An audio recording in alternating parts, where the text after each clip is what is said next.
მანქანა გადაყავთ საჯარიმოზე ყველანაირი განმარტების გარეშე. ასე დააპატიმრა გომელაურის პოლიციამ პლედები, საძილე ლეიბები და ბალიშები. შინაგან საქმეთა სამინისტრო ახალგაზრდების პროტესტის ჩასახშობად ტერორის ახალ სერიას იწყებს.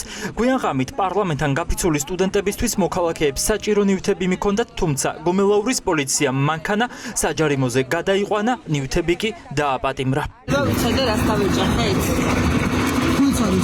შეჯახებაშია მონაწილე. გადმოცემულია თქვენი ავტომობილის ნომრები. გავიგე, ვინ გადმოგცათ, სად გადმოგცათ, რა ვითარებაში, სად?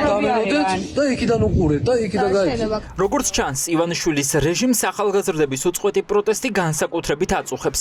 ამიტომ ახლა გადაწყვიტეს, რომ თუ სიუღამეში სტუდენტებს საძილე ტომბრების გარეშე დატოვებენ, ამით პარლამენტთან პროტესტი დასრულდება და სიცივის შიშით გაფიცული ახალგაზრდები დაიშლებიან.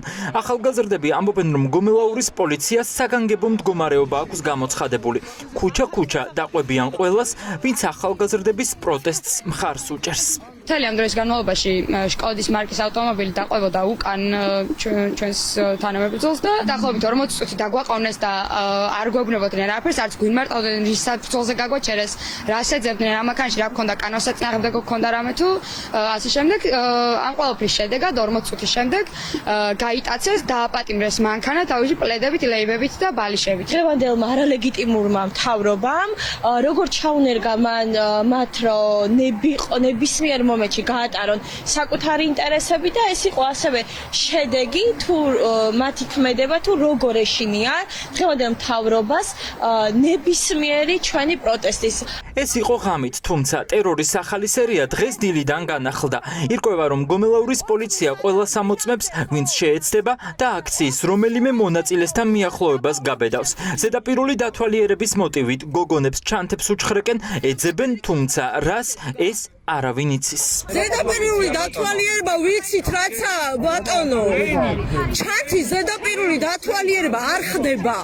ზედაპირული დათვალიერება სხვა რაღაცა. აი, აქ დამხდნენ და ორმა პოლიციელმა მითხრა, რომ ისე ჩანთა გახსენიო რა. არაფერი არ ვიცი, ასე ძებდნენ, მაგრამ ანუ საწინააღმდეგო არაფერი არ მედო ჩანთაში პლედი და ისმენ. კი ზედაპირულად გოგო მოვაყვანინეთ.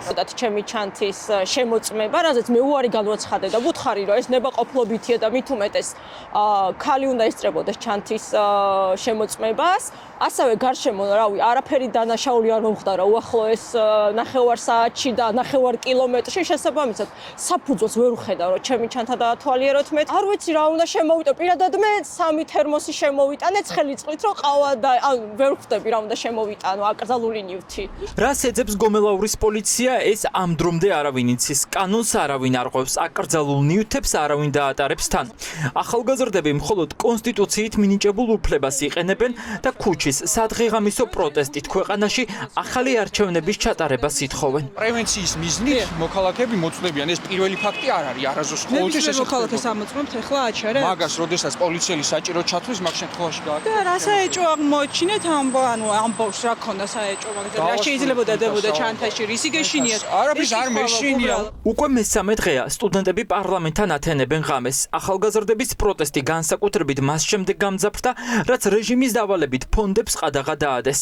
სტუდენტები ითხოვენ ახალი არჩევნების ჩატარებას და სინდისის პატიმრების გათავისუფლებასაც, რომელთა შორისაც მათი თანაკურსელებიც არიან.